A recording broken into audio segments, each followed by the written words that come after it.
base has dropped on a new edition of Soccer Down Here. It's October 29th. The Western Conference final in Major League Soccer is tonight. We'll be getting into all of the details about the matchup at Bank of California Stadium between the Seattle Sounders and LAFC. But we're going to start on the Eastern Conference side. It's tomorrow night is the match. As we all know, Toronto FC is in town to face Atlanta United. John Nelson will be joining us here in just a bit. He's got some radio duty on GPB hyping this matchup. I'll be on 92.9 The Game tonight with Thomas Mott, and then a bunch tomorrow because it's a big game. It's a big day, and it's an interesting one. Chris Furmeister, our friend over at Pro Soccer USA, had a great breakdown of some of Frank DeBoer's comments yesterday, specifically around the idea of what Toronto is going to come in and do. And Frank asked the question of the reporters, why change when they had such a good result in this system? It's legitimate that they're going to play with the same idea with Pozuelo as a false nine. We're preparing for both, talking about Pozuelo and Josie Altidore. Quote, but I'm convinced they're going to play with Pozuelo as a striker. When you look at it, that's been the two options for Toronto. Josie Altidore is dealing with a quad injury. He had a PRP injection, which I learned about in a little more detail, at least yesterday. Platelet-rich blood transfusion, essentially, to try to heal his quad.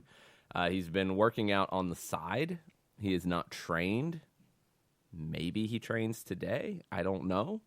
There was even talk, according to Greg Vanney, that he hasn't been able to fully shoot and work with the ball in front of goal. So that's a bit of a problem for a striker.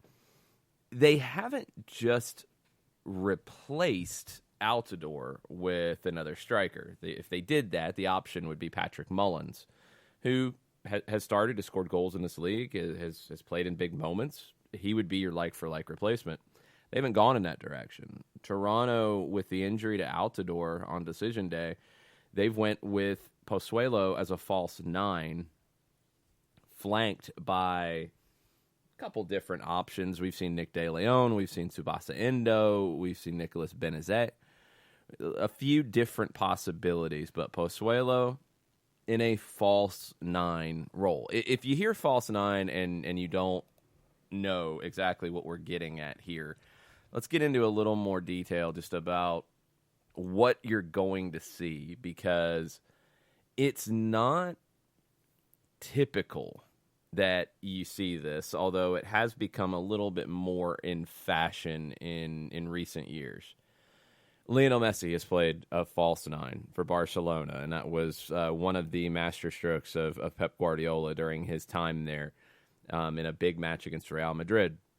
Turned to Messi as a forward instead of playing him out wide, but not as a traditional forward where he is even with the last line of defense. He's always looking to get in behind. You're looking to play him with a ball over the top or hit him with a through ball, like we see Joseph Martinez play. That's not how a false nine plays. A false nine, roughly, is a striker who doesn't try to stay on the last line of the defense, drops into the midfield, wants to come into the midfield. It's difficult for a defense to deal with because you're used to defending that forward in typical spots around the top of the 18, around your last line of defense. You're used to that's where they pop up. Pozuelo for Toronto, when he's in this role, he likes to drop deep. Now, that does a couple different things. It makes the center backs have to make some big decisions. Do they go after him? Do they follow him? Because you have to mark the man. Or do you pass him off? And that means the holding midfield has to deal with it. Well, Toronto has a three-man midfield that is among the best in the league with Bradley, Osorio, and Delgado. If they see that, let's say Jeff Lorenowitz is one of the holding midfielders and Darlington Nagbe, if they see that Lorenowitz is dealing with Pozuelo as he drops in, well, then Delgado is going to step up higher Osorio is going to look to step up higher when Nagbe deals with Delgado. Osorio is going to make that late run. He's going to be accounted for. You might think that it's easy just to say, oh, well, then your center backs are free and you're just going to pick him up. Not when the run's coming from that deep. It's very difficult to make sure your matchups are set up in when you're dealing with a false nine situation. I'm with Frank on this. I think there's no point for Toronto to change because it's worked. Now, did they create a ton of chances and score a bunch of goals against NYC? No, they didn't. They scored 2, and they were both off of defensive mistakes. One was a penalty, and one was an awful back pass after a bad back pass to begin with, and Pozuelo pounced on it. It wasn't like they were generating a ton of opportunities. Against DC United, it's kind of the same. They got the first goal. They gave up one in stoppage time of regulation time. It goes to extra time, and then you tear DC apart. The false nine's a tricky one for Atlanta because you look back at recent opponents and you go to who Atlanta, and really more importantly, what kind of styles they've played against in the last few matches. So Philadelphia, 4-4-2 diamond was the start, so you're dealing with 2 strikers, not one, and not a false one.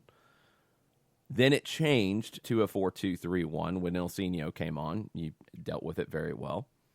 New England, kind of the same. It's a little bit of I looked at it as a 4-4-2 empty bucket, 2 holding midfielders, no number 10. People were coming into that zone to play it. Carlos Heel was coming in off the right.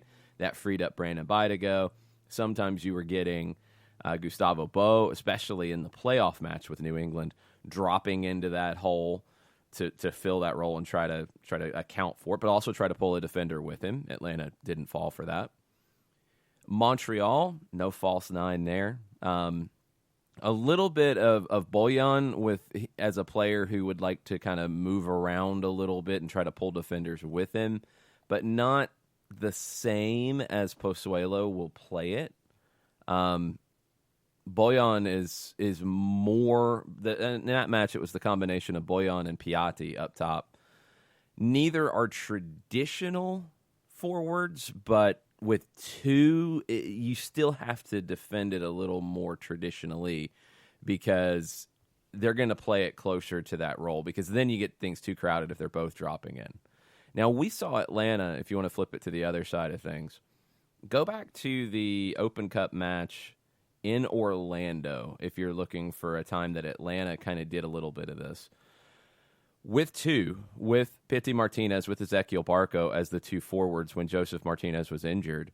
And you saw early on for Atlanta, who weren't accustomed to playing in that way, a little bit of struggles in dealing with the movement and the positioning because Barco and Pity, their natural inclination is to drop in. Now, false nine, I mean, that's the easiest way to call that. They weren't necessarily doing all of the things that a false nine does, because if the false nine, if the forward just isn't in those positions, they're just never in those roles where you would expect a forward to be, then it's not as effective, because then the team can adjust because, well, there's no one playing in that spot at all. You can adjust, you can deal, you can move another into midfield, you can make things work. It's the back and forth that makes it so difficult of you don't know where this player is going to pop up. And that's what Pozuelo is looking for here. You want to see, if you are Toronto, Pozuelo drift out wide at times. You want to see him drop into the midfield and make it look like a midfield diamond with Bradley, Delgado, Osorio, and Pozuelo in front. Now, what that also means, we've talked about the 9 part of it a lot. What that also means is it creates an opportunity for the wide forwards in their 4-3-3 to come inside and be very difficult to deal with, because they're coming from an unexpected position and then they're taking up roles like a 9. So if you're looking at it from a strict formation account, if you're looking at it from a numbers perspective of where people are, Toronto's going to come in and play a 4-3-3. But when Pozuelo drops out of it, Endo and Benazet come inside more. Sometimes both do, and then it looks like a 4-4-2 diamond. Sometimes one does, and then it turns into more of like a 4-3-2-1, but it's a little lopsided. It's very fluid. That's difficult for any defense. That's very difficult for a defense with a lot of interchangeable parts like we've seen with Atlanta lately. Now let's add in a couple more elements that you see out of Toronto that make this even more challenging. Alro and Justin Morrow have started as the outside backs consistently in the last few matches. Both like to get forward a good bit. Both like to contribute. Alro generally creates a chance or two in every match that he plays. Same for Justin Morrow. Morrow's maybe a little more comfortable popping up inside the 18 as a sort of attacker. We saw that against New York City a couple of times. Marky Delgado has been the more attack-minded of the three central midfielders. But Jonathan Osorio is a player who we've seen score lots of big goals when the time calls for it.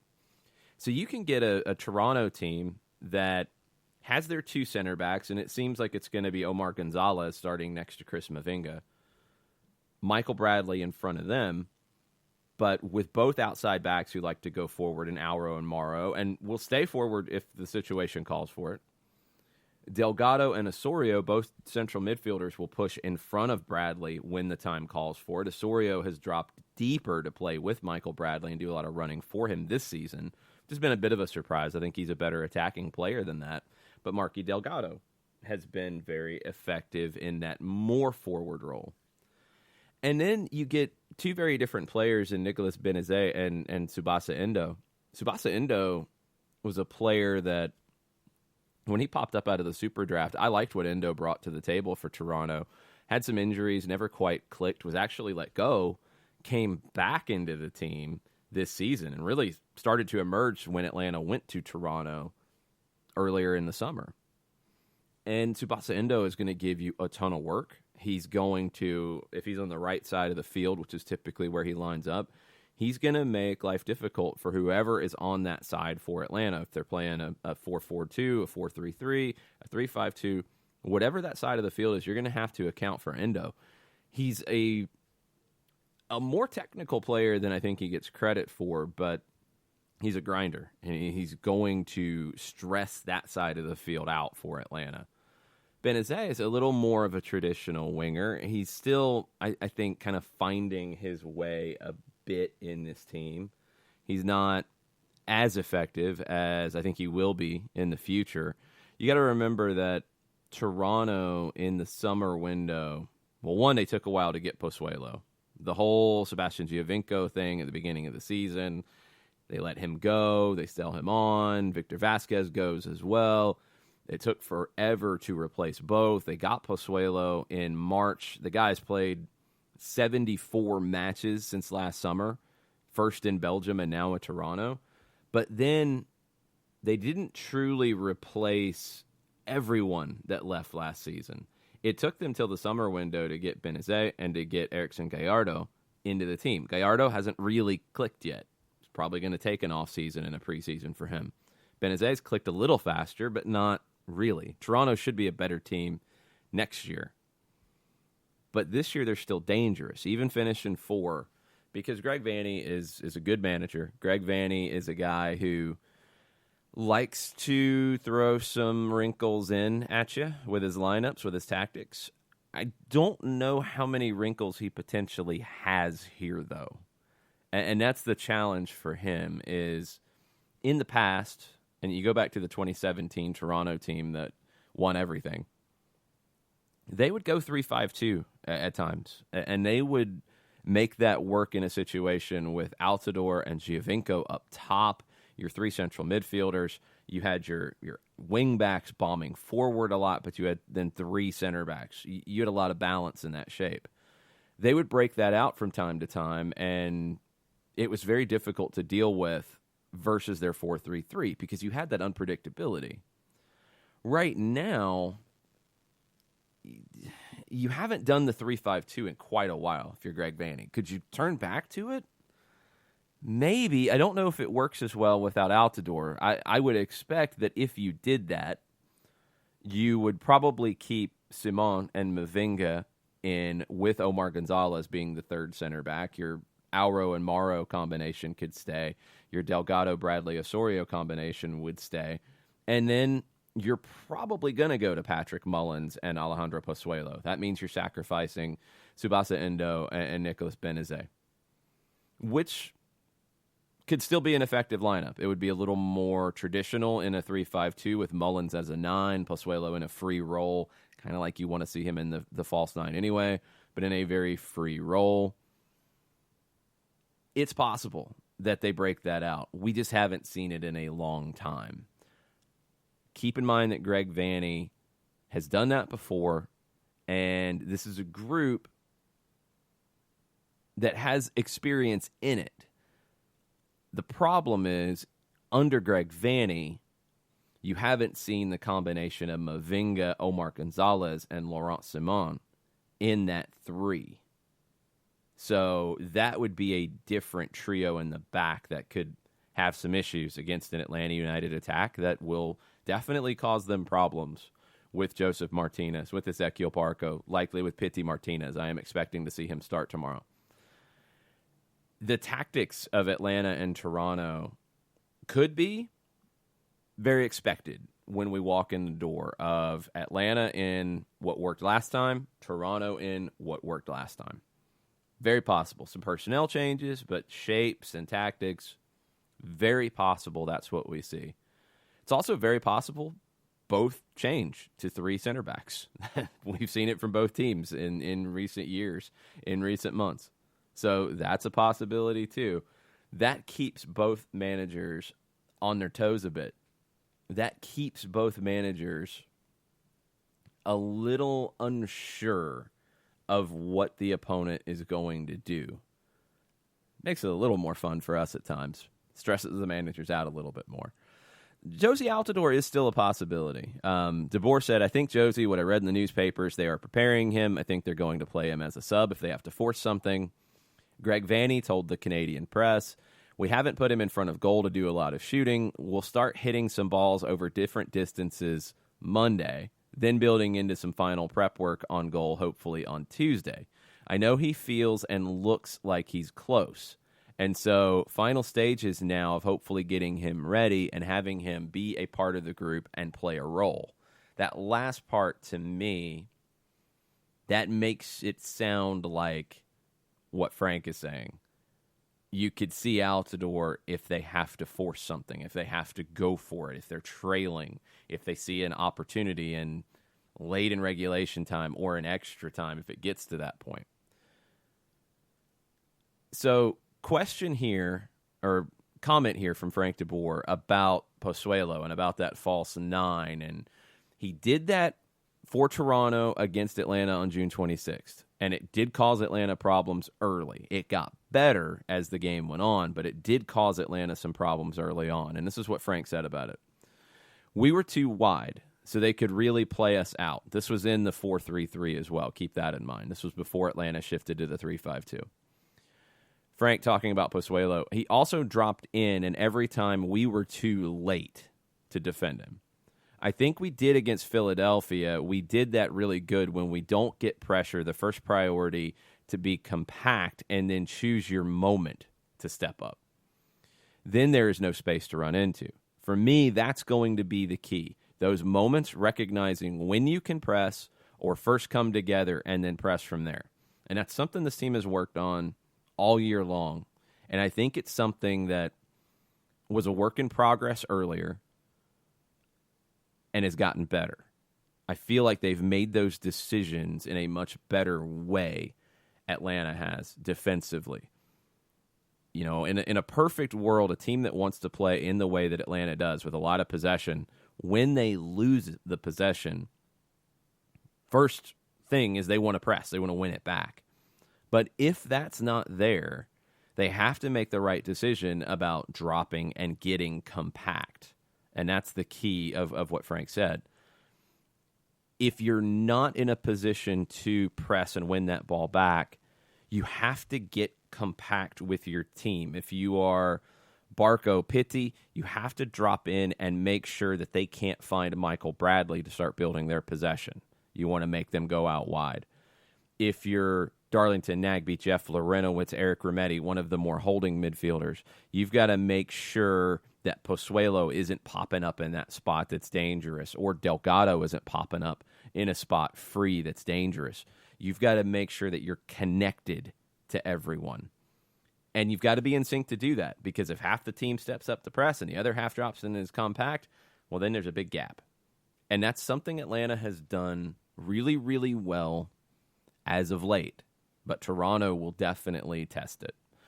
If you guys have questions, if you guys have Tuesday thoughts, throw them at us at Twitter, at Soccer Down Here, and let us know what you're thinking. We're going to take a quick break, get John Nelson on the line, talk more about the MLS Cup playoffs. We'll talk about LA and Seattle and other news and notes from around the league. Hang out with us. We'll be right back after this.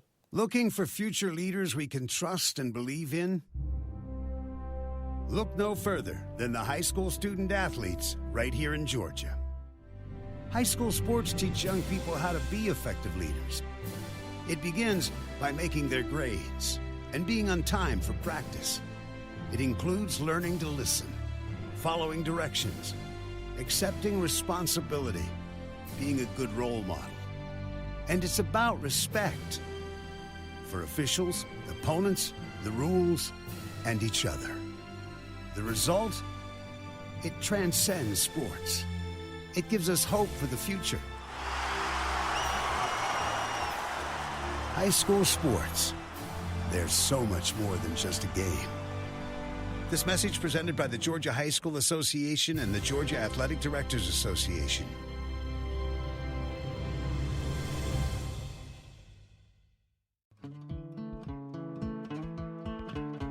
Today's show is presented by Apolinsky & Associates, personal injury lawyers with over 30 years of experience, supporters of Atlanta United, Faction, and Inter-Atlanta Youth Football Club. If you've been hurt in a wreck, contact Steve today at steve@aa-legal.com or call in 24/7 at 404-377-9191. The initial consultation is free.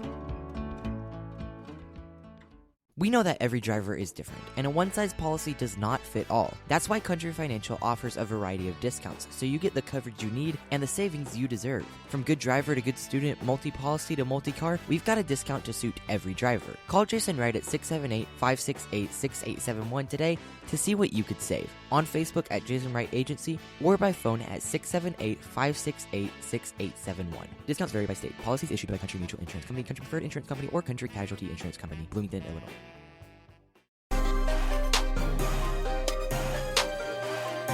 Welcome back. Soccer Down Here. October 29th. Found this guy hitchhiking on the side of the road. That's about right. How was public radio?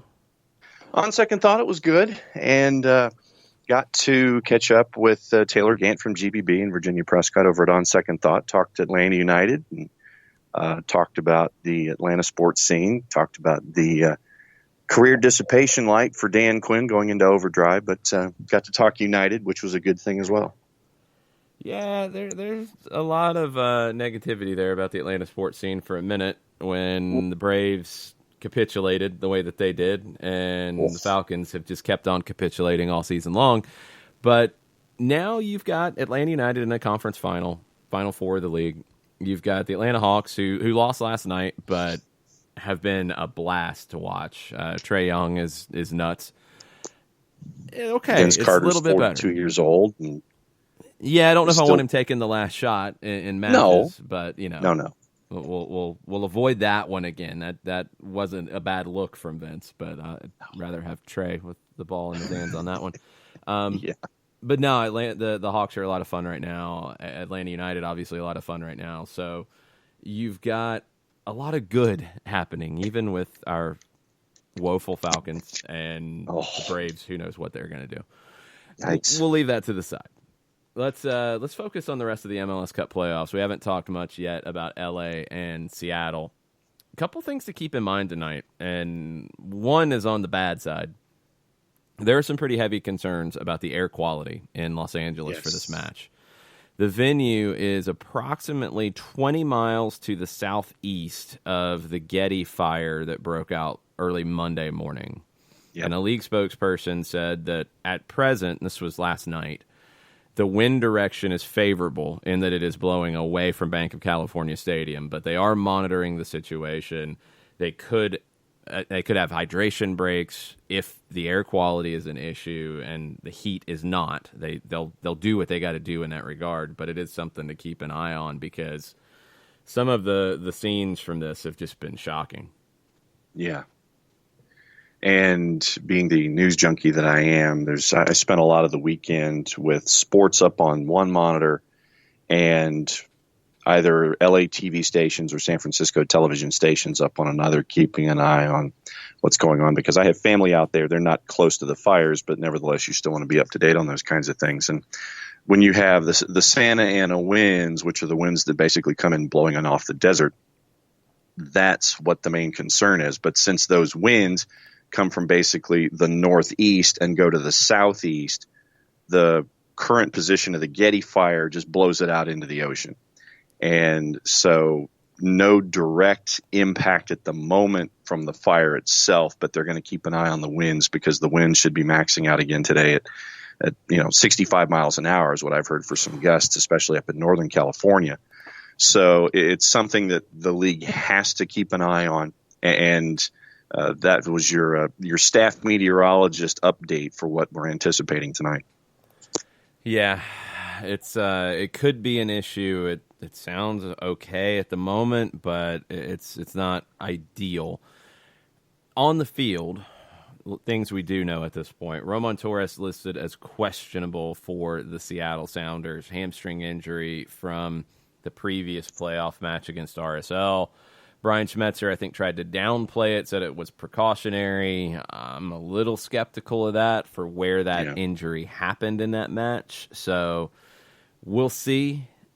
He's not ruled out, but I'll be surprised if he's in the starting lineup.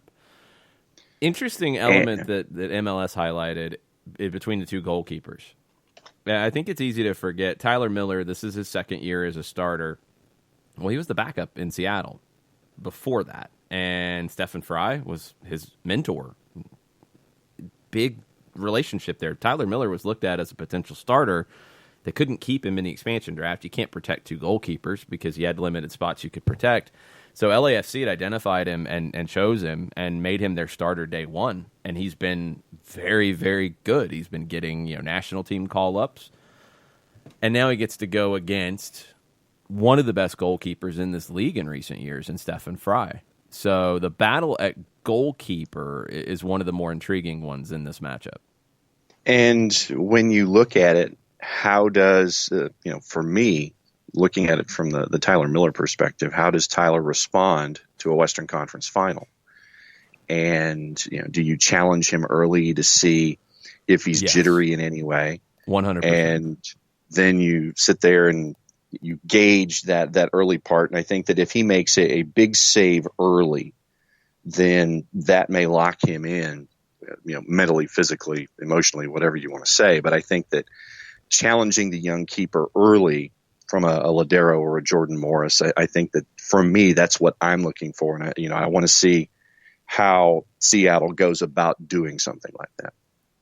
Yeah. I mean, you start thinking of the biggest games Tyler Miller's played in, and he's got 2 playoff matches under his belt.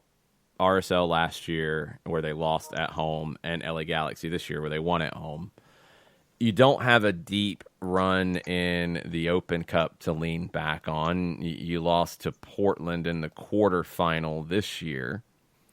You don't have that international or national team experience to lean back on, and Miller didn't even play in the match against Portland, by the way, so he doesn't have that experience to deal with. It was Cisniega.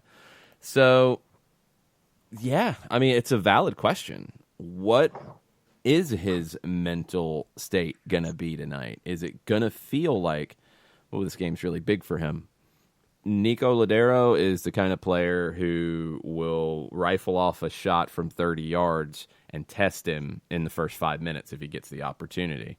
And that's exactly the way to play it. And then you also want to, on set pieces, on crosses, you want to get somebody in his face. You want to get somebody around him. You want to make life difficult for him and see how he handles it. Because this is the biggest game of Tyler Miller's career. No doubt. And you're doing it against a club that you came from. So there's going to be even more emotion wrapped up in it. It's not an easy situation for LAFC in that regard.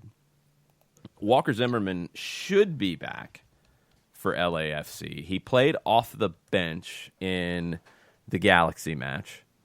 Wasn't able to start that, but you would think that with this amount of time, he's going to be able to turn it around. He had the nasty head-to-head collision on decision day that took him out of the national team camp, took him out of the starting lineup against the Galaxy. It was Tristan Blackman who got the start, who has generally played on the outside, but has been that kind of auxiliary center back for Bob Bradley as this year has gone on. He's kind of replaced Dejan Jakovic in that role, Eddie Perez in that role. It's been more about Segura and Zimmerman as your starters, and Blackman as the number 3, with Jakovic as your number 4 when you look at center backs. Mark Anthony Kaye is another question. Soccer America said that they're expecting him to play tonight. Lee Wynn played in place of him against the Galaxy. You're talking about two very, very different players. Wynn played more forward in a attacking midfield role. Latif Blessing was more of the box-to-box. That's not exactly his game, although he's gotten a lot better at it as of late. Mark Anthony Kaye in the lineup tonight. Walker Zimmerman in the lineup tonight. And as close to 100% as they can be with the time they've missed, LAFC has a really good situation on their hands. If they're missing either one or they're further away from 100% than we think they could be, this could be a little more complicated against a Seattle team that is pretty cagey. The other questions up top. Adama Diomande came off the bench, hit the bar once, scored 2 goals. Does he come back into the starting lineup? And who do you sit? Probably Rodriguez. Yeah. And you go back to the way you were playing before with Diomande as your 9, Vela on one side, Rossi on the other. Can you get back into that flow, into that feeling? Can you get back into that quickly? You've had time to train. I think Diomande looked sharp, but is he 90 plus 30 sharp? We'll find out. There's questions for LAFC, and that's not a typical situation, I think, with a team that has been as good as LAFC this season. I think there's valid questions about them, but they are the favorite here tonight. Make no mistake about it. No. Yeah, no question. They are the favorite. And when you we can get into the Halloween candy numbers if you want at any point in the show. But the questions I have are the ones that you addressed. How healthy is Mark Anthony Kaye? How fit is Adama Diomande? How fit is Walker Zimmerman? Is he ready to go? And we talked about the Tyler Miller situation, and what we've addressed is key points of both the attack and the defense of LAFC. They are the favorite, no question. That is for me, that is indisputable. But with these individual questions, there are sections of the LAFC 11 that you can attack, and with the talent that is there for Seattle, I think that there could be opportunities for them to put some goals on the board, although the discussions that we've had over the last couple of days are leaning toward the idea that possibly Brian Schmetzer may turn this one into a mucker and just try to slow things down and choose his opportunities. He could. I mean, he's shown that he's done that before. It doesn't mean that he's going to do it here necessarily. You look back to what Seattle did against Real Salt Lake. They were at home. They played a 4-2-3-1. Raul Ruidiaz, who has not played against LAFC this season, missed both of the games back in April. He's up top. It's Jovan Jones and Jordan Morris on the flanks, both inverted. So Morris is on the left, Jones is on the right. They want to come inside. Nico Ladero is in the free role, the number 10 role. Holding midfield, very, very good with Christian Roldan and Gustav Svensson. two center backs. It started with Torres and Kihi. Arriaga came on for Torres when he was injured. Two good outside backs in Leerdam and Smith, and then Stefan Fry in goal.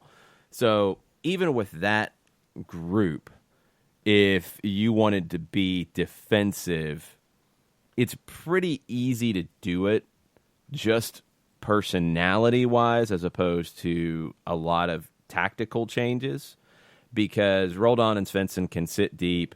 You can play pretty direct, let Jones and Morris get out on the run with their speed, try to take advantage of the gaps that happen when LAFC commits so many players forward.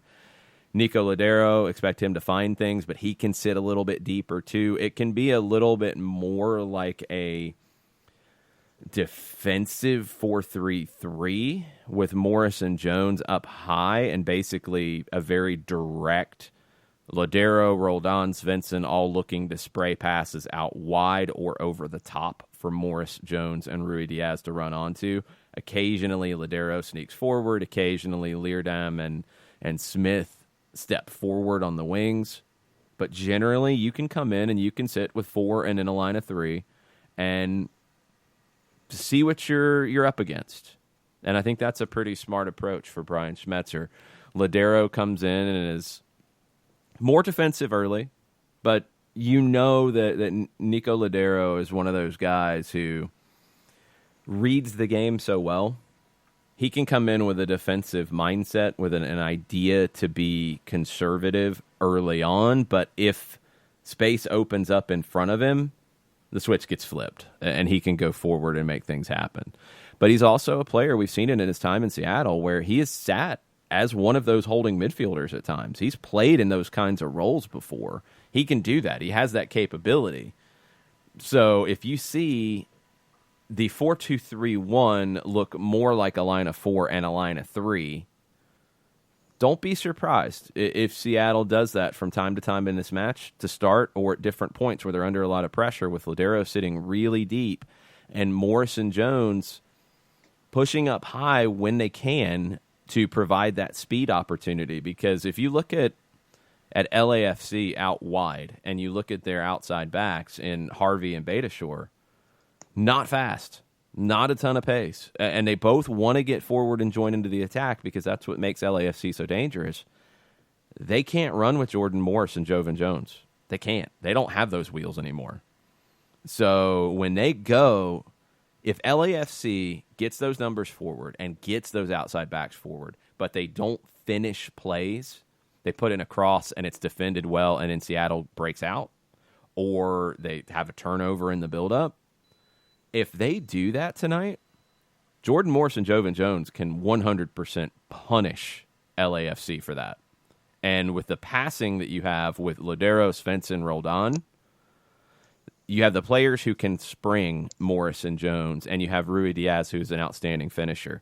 Seattle can hurt LAFC, even if they do sit deeper than you might expect.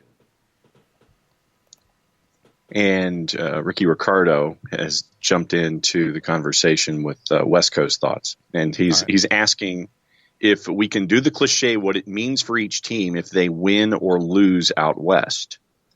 In his mind, go ahead. LAFC win equals cusp of greatness. Yep, LAFC loss equals 73 win Warriors, 18-1 Patriots, 102 win A's, great teams, not GOAT teams. And I would mention the 2001 Seattle Mariners in that as well. Seattle win solidifies their stance as the most consistent MLS team. In a Seattle loss, he gives the shrug shoulders symbol. It's not the emoji, it's the dude with the shrug shoulders. Yeah, Seattle loss, they're expected to lose. Nothing doesn't change anything. Good season. You did what you were supposed to do. Good on you. Seattle win, you're talking about, I think some people will say that it's one of the bigger surprises in the league. I don't think it's that big of a surprise. I think Seattle's a good enough team to go in and play this and win this straight up without any chicanery. So a Seattle win, I think part of what Ricky says is true. Like it makes them a team that, one, has been to MLS Cup 3 out of the last 4 years. That's pretty freaking impressive. And when you look at the talent that the Sounders have, you have to give a lot of credit to the front office for building this roster. You also have to give a lot of credit to Brian Schmetzer for managing this roster. I think he's the perfect guy for this group right now. I really do. I think he takes a lot of the pressure off of them. He doesn't overcomplicate things, but he's more tactical than I think he gets credit for. And he's also not afraid to be defensive and do what the game calls for. Pragmatic in the good sense of it. I think a lot of times that becomes a bad word in soccer conversation, but it's not. I mean, pragmatic is what it means. It's pragmatic. You take what you have and make the best you can out of it. And I think Seattle does a pretty good job of that. On the LA side, I think that's a little harsh if they lose here. I think it's going to be a little bit more of a question of how if they lose. If they win, yeah, absolutely. You're on the cusp of greatness of having the best MLS season of all time. If you do Supporter Shield and MLS Cup and you do Supporter Shield in the way you did, 100% you got it. Because the Red Bulls set the record last year. They didn't win MLS Cup. You haven't seen many doubles in league history. And you haven't seen any with this type of point total. So, yes, they would be on the cusp of that. If they lose badly, I'll agree with the, yeah, good team, but scenario. If they lose a close one, I'm not going to put that on them because Seattle's too good to put that on them. It's not, if they lose a close one, it's not like they got beat by it's not like they get beat by the Galaxy. It's not like they got beat by a team that has no business being there.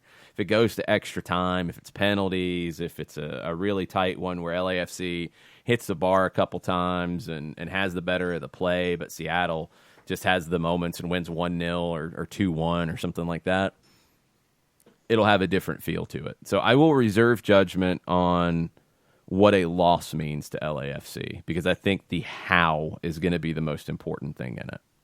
Yeah. You know, you're looking at one way or another, and then you get into the discussion of Big Game Bob and all those kinds of things. But it's a variant, I think, in the end result of what happens when it comes to what's going down tonight. So understand going in that your opinion could sway depending on what happens. Just don't lump in an opinion with the result itself. Take a peek at what happened and then take it in context. Okay, you dropped a Big Game Bob. What are you getting at there? Well, everybody's sitting there saying, well, you get into a big game and Bradley hasn't won it. You go to the Open Cup, big game situations. He didn't win in Open Cup in this situation where everybody thought, yeah, you're gonna win Open Cup because of what LAFC's done. So there are always the issues attached with me being illiterate. An LAFC thing. I don't think that's a Bob thing. I mean, he's there. Don't get me wrong, but yeah, I mean his career. You go back and you look at it. The national team. Trying to think if I feel like he botched anything. I mean, his lineups at the World Cup there were questions about them, about some of his selection, but his substitutions were good.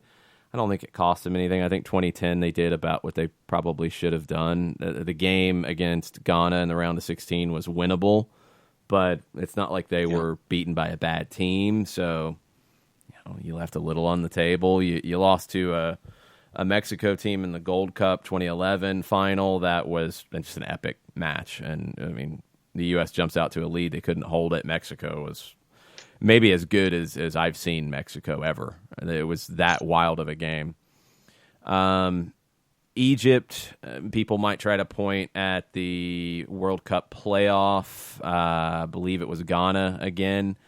And I think that one's totally unfair because Egypt was dominant in the qualifying group stages. It comes down to a home and away with Ghana playoff.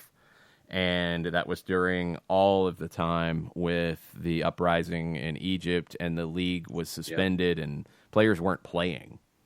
So, like, he's trying to get something out of this team that isn't playing games. These players aren't playing professional matches, and they got blown out in the first game. So, That one I'll take away from him. He's won an MLS Cup before with Chicago. He did well at Stabæk. Got really close again, and people might want to put this on him with Le Havre in France. Got really close to getting them promoted. He's got 2 Open Cups in his belt as well with Chicago. I think the big game Bob thing is unfair, but I still think there is a big game question about LAFC as a group.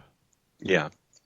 Yeah, I wouldn't put it on Bob, but I would put it on the group. I think that's a fair thing to say because they hadn't won in a big moment up until that Galaxy game, and that's a bad Galaxy team. Let's be real about this. This is not a good LA Galaxy team in 2019. Very bad defensively. That really suits the way LAFC wants to play. Tonight, it's a very different test. I think Seattle is not a great defensive team, but they're better than the Galaxy. It's not really saying much, but it's the truth.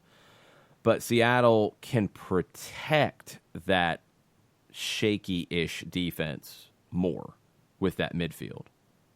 They can protect themselves a little bit better than the Galaxy could. And they're also not as reliant on one player, in Zlatan Ibrahimovic, who you have to just feed him. Like that's not how Seattle will play it. I think Seattle can get stuff out of Jones, Morris, or Rui Diaz, or Ladero stepping up, or your wing backs or your outside backs pushing forward.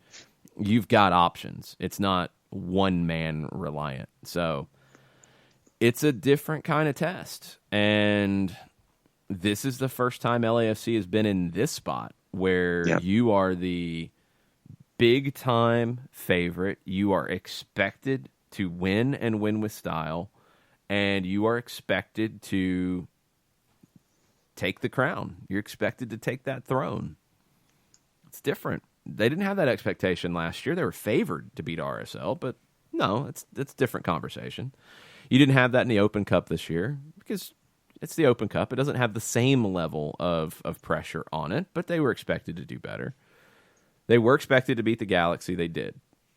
Now is the first real test.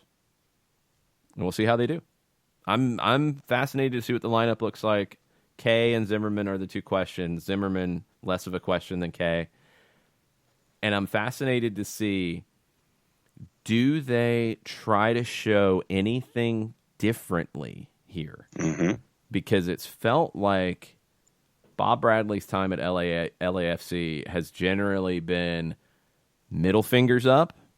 You want to question me and what I do in this game? You want to run your mouth about me? I'll show you. Yep. Well, Bob, you need to have this. You need to have a little more balance. Shut up. Yeah. I will show you. And that's kind of how it feels right now. And does that cause you to drop a game in a moment like this where things get tight?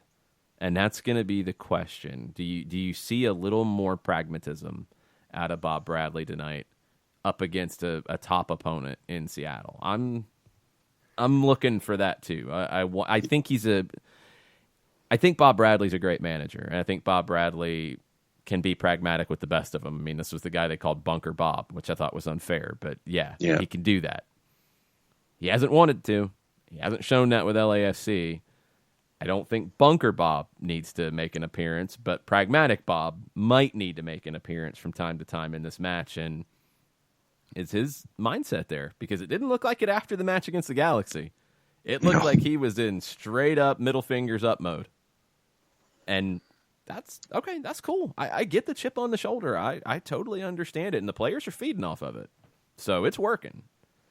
But does that get you caught in a big game like this? We'll find out. All right. You want the Halloween candy numbers? Let's hold it. We'll take a break. Holding. Come back. Right. And predictions for the Western Conference Final. Go ahead and throw them on the timeline at Soccer Down Here. We'll get into what the purveyors are thinking right after this. A ranger station. I'd like to report a bear hug. Okay. I put out my campfire and Smokey Bear hugged me. So you drowned the fire, you stirred it, drowned it again, and felt that it was cold? Uh-huh. Yep, he's just letting you know you did good. Bear hug from Smokey Bear. Status update. I'm gonna let you go now. There are many ways to start a fire, but one sure way to put it out. Learn how you can do your part at SmokeyBear.com. Sponsored by the U.S. Forest Service Ad Council and your state forester. As a business owner, you know that every year brings new challenges and opportunities. The success of your business demands expertise and focus. And Country Financial can help you keep that focus by helping ensure you have the right insurance protection in place to meet your goals. Jason Wright can help you create a customized insurance plan that has coverages designed just for your business. Give Jason a call at 678-568-6871 or reach him on Facebook at Jason Wright Agency. Coverages vary by state. Policies issued by Country Mutual Insurance Company, Bloomington, Illinois. This is what matters. This is beyond X's and O's. This is the difference mutual respect makes. This is what character looks like. This is what defines us in Georgia. This is sportsmanship.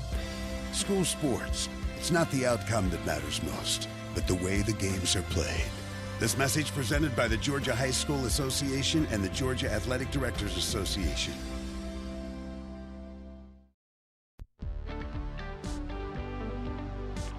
If you've been hurt in a car wreck, contact my friend Steve Apolinsky of Apolinsky and Associates. He's been representing individuals for over 30 years throughout Georgia and Alabama. Email him at steve@aa-legal.com or call him 24/7 at 404-377-9191. The initial consultation is free.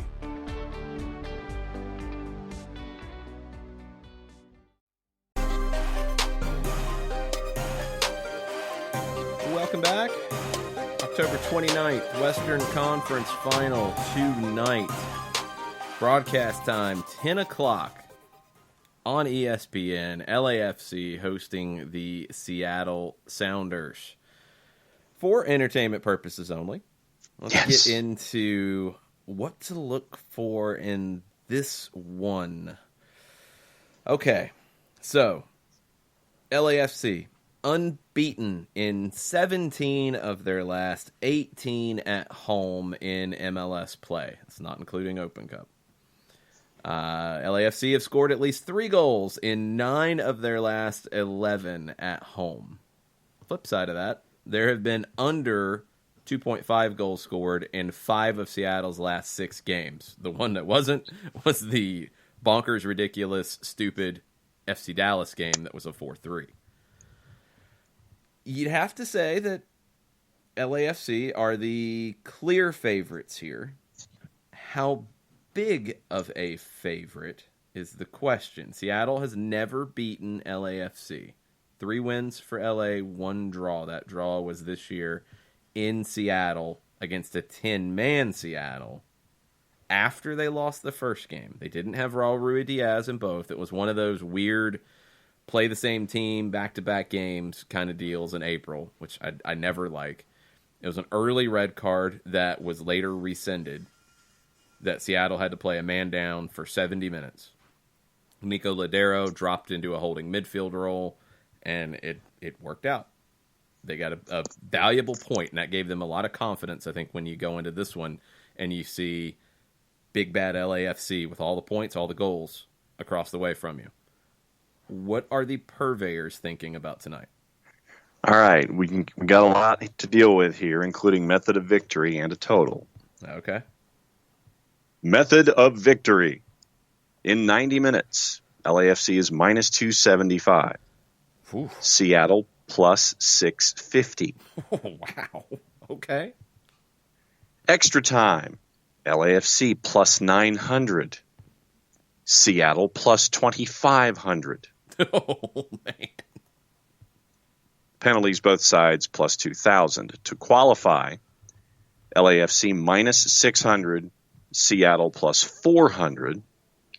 And your total, given at 2.5, the over is minus 250, the under plus 187. Yeah, don't even think about the under. I don't think that's going to work at all. Vela to score any time in the match is minus 250. Wow. Followed by Diego Rossi plus 120, Dio at plus 130, Brian Rodriguez at plus 175, Rui Diaz at plus 1. Let's see. Show more goal scorers. Oh, wow. The separate page. Yeah. Seriously? Or not. Adrian, Joshua Perez, Lee Wynn, Morris, Jordan Morris at plus 260, Ladero at plus 300. Ooh. Okay. I'm going to take some Sour Patch Kids and put it on Ladero to score. I don't think that's a crazy idea. And No. I think it's very possible. Because I think you could see a penalty. You could see something crazy happen. You could see Ladero on a free kick. You could see crazy things happen. Man. LAFC is the better team. They should win. Should. Mm-hmm. Yeah. Should. Mm-hmm. I ain't touching it. I'm not putting anything good on it. I'm keeping my fun size Snickers, Kit Kats, Reese's peanut butter Skittles. cups for sure. Skittles I don't really like that much. I'm keeping my good stuff off to the side. I will, just because I still think there could be a little bit of those jitters and some stupidity come up. I'm gonna take some of those. I never liked these things. The bit of honey. Oh, yeah. Go. I'm taking that, and I'm going to put it on Seattle in extra time. Okay. But yeah, it's like And the bottom of the barrel, bottom of the plastic orange container. I'll take that bit of honey and put it on Seattle to win in extra time. Okay. And I don't have a lot of faith in this. No. And what I'll do is I will take that really nasty toffee that's in the nebulous orange, black, or beige wrapping. Yeah. And I'm going to put that on Svensson to score anytime in the match. Okay. Plus Gustav Svensson? 1,600. Well, yeah. I mean, I'm trying to think of Gustav Svensson's scoring record off the top of my head, and I don't think it's a lengthy one. No, here's your plus 1,600s at the end of the train. Brad Smith, Svensson, Kim Keehee, Nuhu, Roman Torres, and Saad Abdul Salam are all at plus 1,600 to score at any point of the match. So Svensson has scored in the postseason. He did not score in the regular season. In his time in Seattle, including postseason, he has played 87 matches and he has scored 5 goals. So yeah, take the absolute worst thing you can imagine if you're going to pick Gustav Svensson as your prop bet to score a goal. If it happens, more power to you. You get a lot of those toffee things. Ugh. Yeah. Well, I don't want the toffee things. That's why I was betting the 1,600. Then you'll at least get like good candy. If you I'll get flip that it. one, you'll get a lot of good candy. How about that? I'll flip it and get better candy. That's what I'm banking on. Yes, you take the long shot, you put the bad candy, you get the good candy if it comes out. All right, fair enough. And I like Ladero at plus 300 to score at any time of the match. Yeah, that one's pretty good. I'll put something decent on that one. So, all right, we're gonna take a break. Come back. We'll get into Tuesday thoughts. We'll get into some news from around the league. We'll talk Vlato Andonovski, U.S. Women's National Team Manager, official now. All of that and more right after this.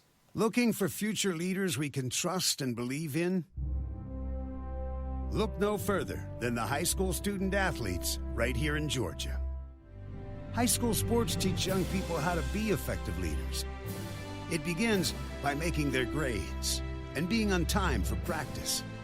It includes learning to listen, following directions, accepting responsibility, being a good role model. And it's about respect for officials, opponents, the rules, and each other. The result? It transcends sports. It gives us hope for the future. High school sports. There's so much more than just a game. This message presented by the Georgia High School Association and the Georgia Athletic Directors Association.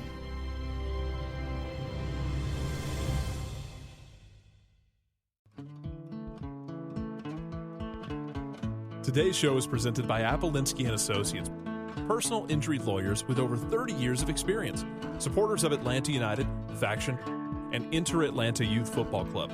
If you've been hurt in a wreck, contact Steve today at steve@aa-legal.com or call in 24/7 at 404-377-9191.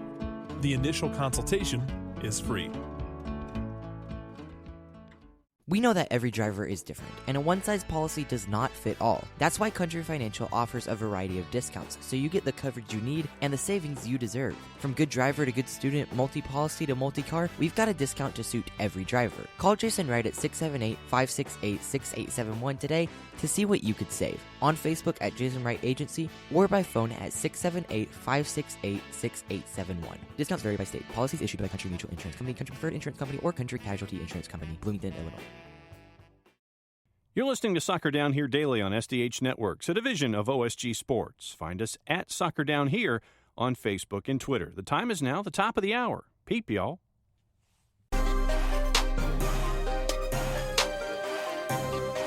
Hour number 2, Soccer Down Here, October 29th, getting ready for the Western Conference Finals tonight. ESPN, 10 o'clock broadcast time. I am going to put some now and laters on a 10:18 kickoff time. I'll put some Mounds and Almond Joys on the over, sir. Okay, fair enough.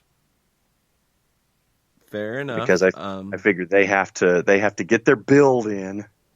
You get lineups, procession, build. That's why I'm going 18, because, I mean, it's not like a doubleheader. It's not like they're worried about a second game. They don't want to push it too deep. 18 is where I'm at. I think that's where it'll be. All right, news and notes from around MLS. Let's start with the best 11 announcement from the league yesterday.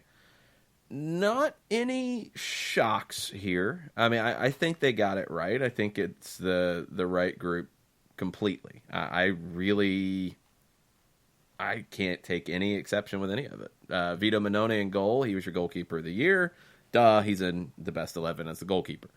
Defenders, Iko Para was your defender of the year. Duh, he's in there. Miles Robinson is in there. Walker Zimmerman is in there. Midfield, they did get a holding midfielder. They do appreciate them. That is a good thing, yes, because a lot of times they don't. Edward Atuesta gets in there because he was outstanding for LAFC. Carlos Heel gets in there, deservedly so. Newcomer of the year. Great season for him. Double-digit goal and assist. Maxi Morales with one of the best seasons in MLS history.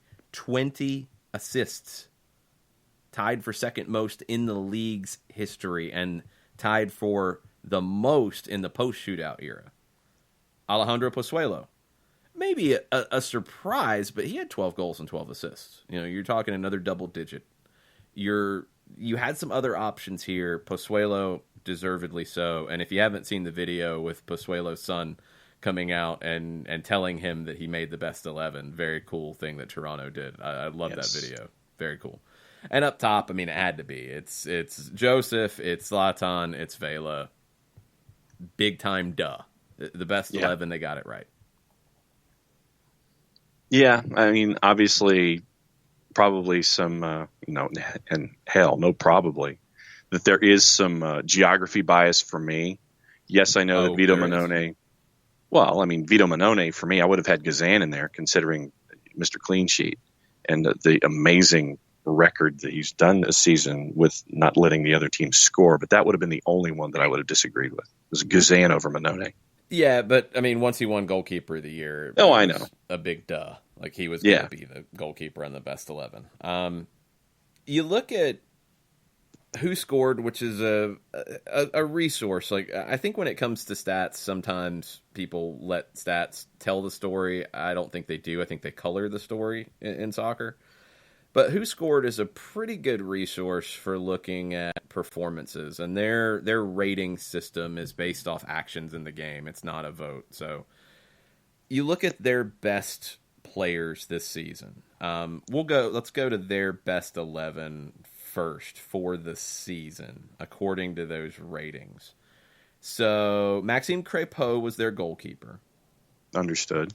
I get it. He produced a lot because he had a lot to do. Miles Robinson was in their back line. They did it in a 4-4-2, but it kind of works with the personnel. We'll get there in a second. So Miles Robinson was in their back line. Frederick Briant was next to him from DC United. Morera from Portland was on the right side, and Ryan Hollingshead was on the left side. Ryan Hollingshead would win the most undervalued player in MLS this season. A really, really good player. I mean, he can play about 5 different positions for you, but left back has been a good spot for him. Really, really good player. So, and he's had a great season. So that's the back line. They got one of the 4. The front 6, we'll take it as a group. Atuesta, Pozuelo, Vela, and Zlatan are in it. But their differences are Kasper Shabilko and Diego Rossi instead of Joseph and Maxi Morales. Okay. I think you have to have Joseph with his goals and his scoring no doubt, streak, and Morales with his assists in there. Yeah. Morales did pick up a lot of secondary assists. That's one thing to keep in mind. Who scored doesn't factor in secondary assists. It's all the primary assists. So that plays a little bit of a role in Morales, and they don't factor in things like goal-scoring streaks. You know, it's just raw numbers. And Shabilko is outstanding. I think Shabilko would be very close in that type. Actually, I think he should be very close. I don't think he is. I don't think he gets enough respect league-wide. Right. But quality of play, yeah, he's as good as the rest. He's that good. When you scroll past that and you start looking at other players who were rated very highly in the top 10 who weren't in either because of just positional stuff. So Nico Ladero was the 8th highest rated player in MLS this season. I can see that. 8 goals, 8 primary assists. Ladero, outstanding for Seattle. I think if he has a big game tonight, Seattle has a chance. If he doesn't play well, forget it. They're not getting through. And Mark Anthony Kaye, we've talked about how valuable he is to LAFC. We'll see if he's in or out of the lineup tonight. You'll get to see that value firsthand in a big game. Another holding midfielder, box to box. And Jan Gregush was number 10 on the Who Scored ratings. So Gregush would be right there with Atuesta for me. Atuesta was a little bit better, especially in getting forward. But Gregush was outstanding. And if you were going to go with a team that you actually created a best 11 to play a match, you would have either Kaye or Gregush in that midfield paired up with Atuesta. And for me, you look at Pozuelo and what he was able to do and think about what he could have done over a full season in a Toronto kit. And, the projections for a player like that are tremendous. But, yeah, I mean, you mentioned Gregush and what he was able to do as a part of the midfield for Minnesota. And for me, he was one of the guys that, as someone who didn't know about him coming into the league and coming into this season, it was good to see someone like that continue to prove that he belonged in MLS, wasn't bogged down by being in some place new or anything like that, and was integral for Minnesota United to get to where they were this season. So, for me, Gregush was definitely a cool find from a visual sense, even if I didn't know his ability coming into play. If you haven't read the Athletic piece from Pablo Maurer about Wayne Rooney, kind of an exit interview of sorts. First off, it's an amazing read. Absolutely amazing read. Pablo, it's one of the best things I've read around MLS this season. It was that good. You have to really like Wayne Rooney when you read this. And this is the stuff that I think people had a preconception of Wayne Rooney because of his celebrity, because of who he was, what he was, where he played previously. And you had a preconception that he's not going to be all in and come into MLS and this and that. And no, he from day one was one of the guys. And I mean, that's the title of the article. It's a perfect title because this is a guy who, took a new teammate out to dinner on his birthday because he didn't know anybody in town yet. This is a guy who peeled off cash for teammates going to the casino because he wanted to keep the party going. This is a guy who was just a good teammate. I mean, buying strollers for, new kids from teammates, like just amazing stuff. I mean, you have to love all that. And being, I think, a good representative for the league, but also a good representative for the league's players because he has not come in and been detached from the group. He didn't come in and was like, well, I'm above this. He didn't come in with an attitude like a Swedish player in Los Angeles, that's for sure. He came in with, I want to be here. I want to enjoy this. I'm going to embrace sitting in coach. I'm going to embrace hanging out with my teammates. I'm going to embrace these things, but also advocating for them. I mean, he's been vocal about things when it comes to charter flights, for example. Mm-hmm. He's been vocal about things with refereeing, but Wayne Rooney's always been vocal about referees. That's nothing new. No. I remember just got to when do the it on BBC, a different continent. I remember the BBC was worried about like putting games on a 7-second delay because you could read Wayne Rooney's lips and he wasn't hiding at all what he was trying to say to referees to their face. If you're an Atlanta United fan, I think you like Wayne Rooney a little bit more because he specifically talked about the Vela penalty in the LAFC Atlanta match that he wasn't in the box. Yeah. So that's pretty funny. But Rooney also advocated for more money for his teammates. I mean, he's been very clear in saying, like, the league is at a point where more money's coming in. The players as an entire group need to be paid more. Great stuff from Wayne Rooney. This is an unbelievable read and just a very cool thing to see the behind the scenes of when you put a superstar, a world superstar, that when people see him, they're like, that's Wayne effing Rooney. Yeah. A guy like that into a team like DC United last season, which was not the DC of the glory days. This was the DC of crumbling RFK and just chaos and drama and bleh. And Rooney came in and lifted it. Now, I do agree that I think his legacy ultimately will be complicated because he just wasn't here very long. And he didn't win a playoff game, and he didn't have enough talent around him, I think, to do that. I don't think that's all on him. I think he gave you everything he had. I understand going back to Derby County. I get it. I totally understand it. The family didn't acclimate here. Colleen wasn't happy here. Wanted to go back closer to family. They had never lived out of the northern part of the country in England, let alone come to the United States. It just didn't work out in that regard. And I think Wayne did what he had to do for the family, and he also gets to start his coaching. And from the other things in this article, I think Wayne Rooney could actually be an outstanding coach.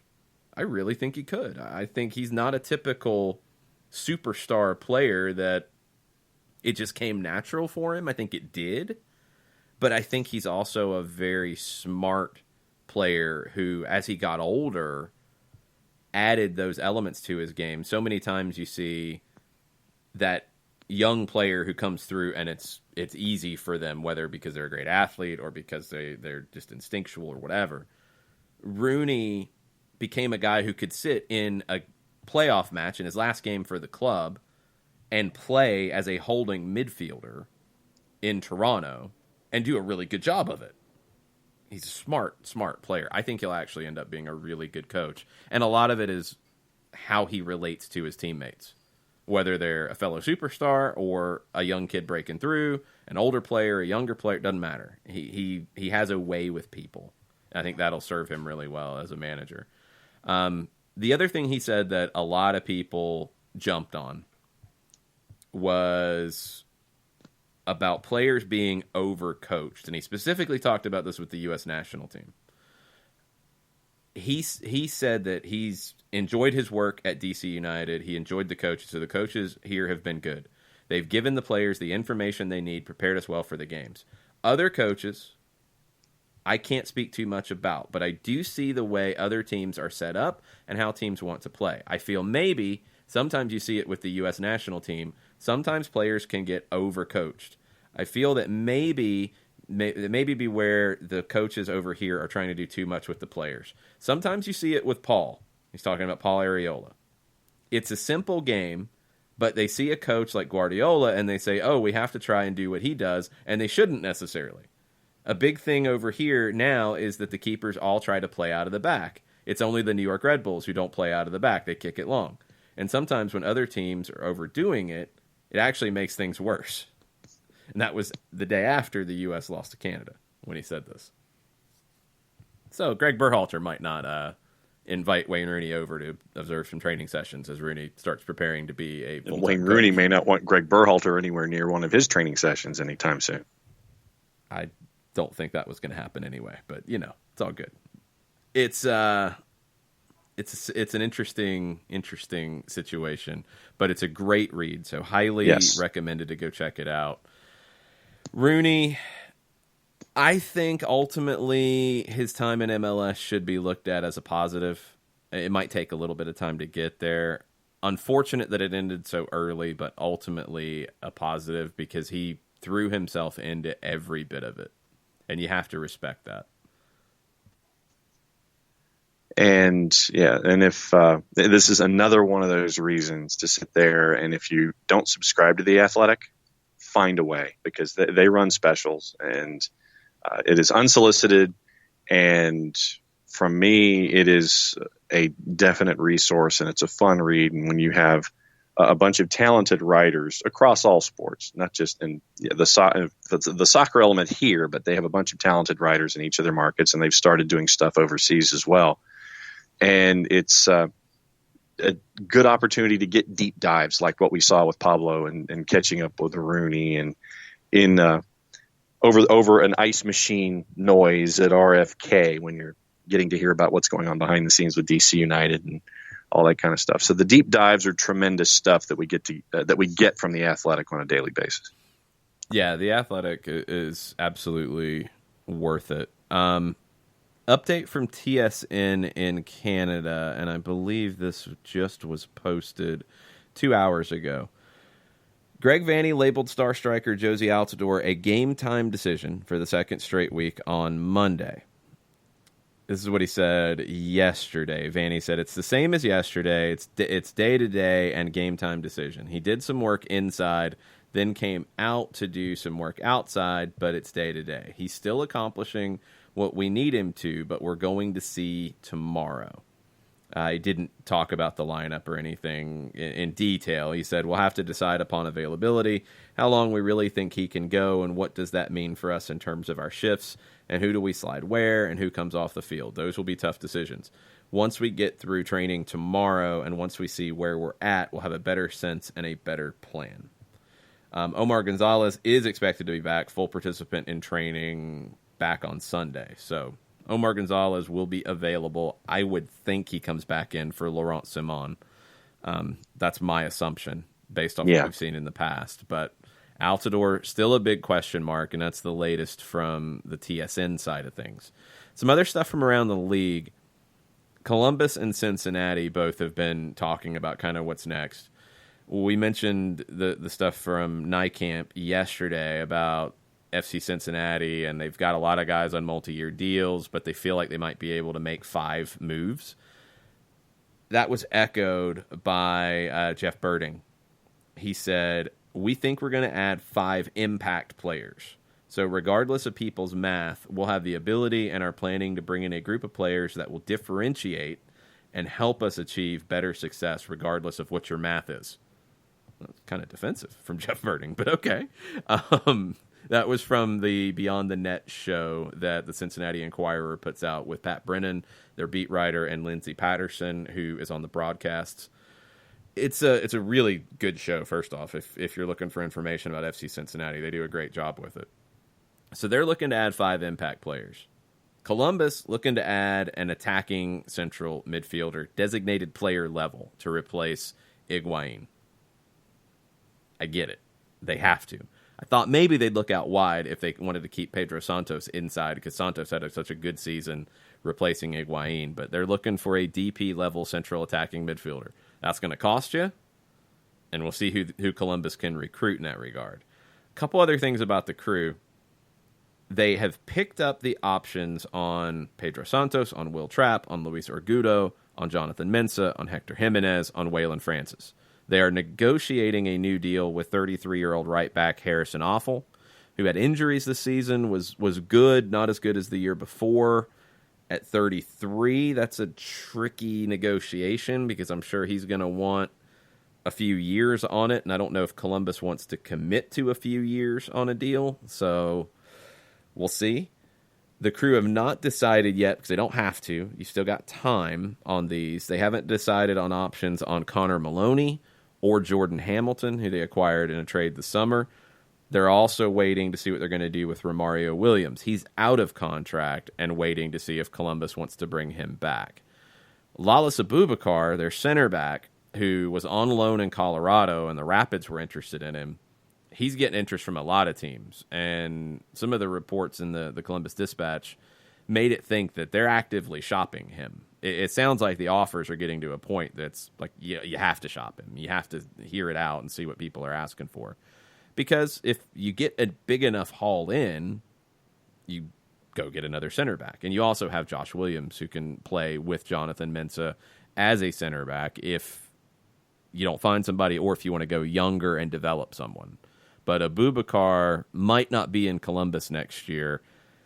He's a guy who, I think 2019, his value has soared. And we'll see. I'm a little skeptical of the types of numbers that are being bandied around for him. I think they might be a little high. I don't know if he's done quite enough. I wonder if it's too speculative on the pricing that is going around Lalas Abubakar. I mean, I've seen 7 figures. I think that's too much in terms of allocation money. You're putting him in Ike Opara numbers, and with Ike Opara, you're talking about a proven quantity. Could Abubakar be that? Yes, he absolutely could. But could is the key word in that. Could is not is. It's not. It would be a different type of move than we generally see in MLS if that much allocation money is thrown out for a player that's still on the rise. Keep an eye on that, because you're going to see more of those types of discussions. Guys who are at a team and either breaking through or coming to the end of a contract, and other teams are going to say, well, hey, we would like to acquire that player. Here's a boatload of allocation money. It's going to come up. Trooper agrees. It's going to happen in this league more and more and more now. Before we take a break, Orlando City has already lost someone to Inter Miami. It's already happened. It's official. The club's groundskeeper has left the club to go to Inter Miami. And what does that say? Well, it doesn't say anything. He's going to a new job. Like, what are you trying to get to with that? New job, new team, all this kind of stuff. It's like, and obviously the black helicopters will sit there and say, well, Orlando City can't even keep their groundskeeper. Those kinds of things. That's a little harsh. I mean, it could have been a great opportunity. I mean, he's going to literally build a field from scratch. The former site of Lockhart. So that's a groundskeeper's dream. I would think it is. I mean, how often do you get to do that? So you're going to be, involved in building a complex from scratch for the academy, and then maybe someday being involved in converting a golf course to a stadium. Create your own grass. Sensimilia. It's going to be Kentucky bluegrass. It's a special opportunity for any groundskeeper. So Orlando City will be in the market for a new groundskeeper. We're going to take a quick break. We'll get into some NWSL and U.S. Women's National Team talk along with your Twitter timeline right after this. A ranger station. I'd like to report a bear hug. Okay. I put out my campfire and Smokey Bear hugged me. So you drowned the fire, you stirred it, drowned it again, and felt that it was cold? Uh-huh. Yeah, he's just letting you know you did good. Bear hug from Smokey Bear. Status update. I'm gonna let you go now. There are many ways to start a fire, but one sure way to put it out. Learn how you can do your part at SmokeyBear.com. Sponsored by the U.S. Forest Service, Ad Council, and your state forester. As a business owner, you know that every year brings new challenges and opportunities. The success of your business demands expertise and focus. And Country Financial can help you keep that focus by helping ensure you have the right insurance protection in place to meet your goals. Jason Wright can help you create a customized insurance plan that has coverages designed just for your business. Give Jason a call at 678-568-6871 or reach him on Facebook at Jason Wright Agency. Coverages vary by state. Policies issued by Country Mutual Insurance Company, Bloomington, Illinois. This is what matters. This is beyond X's and O's. This is the difference mutual respect makes. This is what character looks like. This is what defines us in Georgia. This is sportsmanship. School sports. It's not the outcome that matters most, but the way the games are played. This message presented by the Georgia High School Association and the Georgia Athletic Directors Association.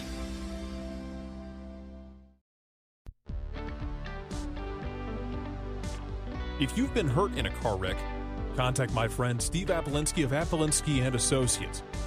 He's been representing individuals for over 30 years throughout Georgia and Alabama.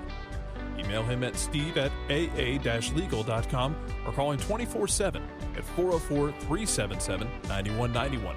The initial consultation is free.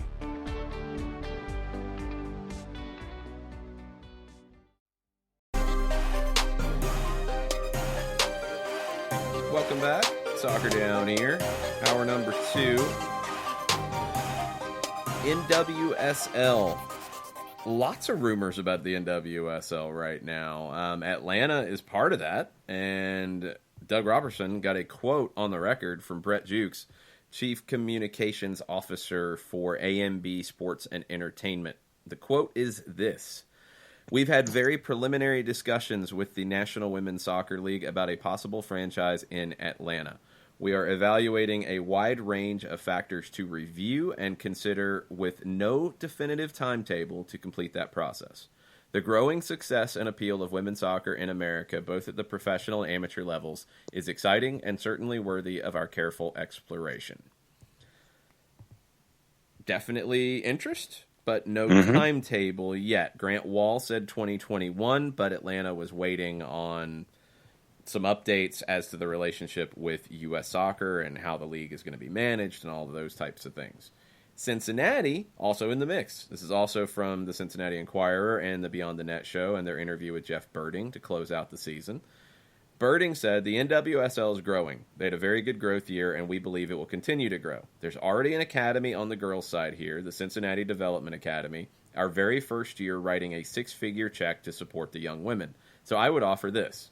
We're going to have a brilliant stadium that we're privately funding down in the West End that would obviously work for NWSL. Are we interested? Yes. Have I had some conversations? Yes. Is there anything imminent to announce? No. Is there going to be an expansion chase? No. When it's ready to happen, I would share it with you. I think it'll just happen." Okay. "We have some work to do, so I want to make it clear. I'm not promising the fans, take it to the bank, we're going to have NWSL. That's not what I'm saying. Is the interest there from our ownership group and organization? 100%. And he went on to talk about how the just completed training center and the stadium were both designed with NWSL in mind. So I think you can expect Cincinnati to join the league. Louisville is joining the league. It sounds like Sacramento is very close to joining the league for next year. I think it's reasonable that if everything falls into place correctly, and it appears to be falling into place, that Atlanta will be in the NWSL at some point in the near future. I think LAFC, with Mia Hamm involved, will find a way to be involved in this league. Nashville and Miami have both mentioned the NWSL before. Fair assumptions that they'll be in eventually. I think other teams that have stadiums and training centers that can accommodate this will explore this. But I think that's your next wave of growth is Sacramento, is Cincinnati, is Atlanta, is LA, is Miami, is Nashville. That's 6. Yeah. Probably one more to get you to 16 teams, which is what's been bandied around in 2022 or 23. They would like to be at 16. It's reasonable. It is. It's not crazy to think that happens. And that's a big element when you look at the women's growth in the United States, along with now a manager in place in Vlatko Andonovski. It's officially done. He's been introduced. He's been on the record talking about different things.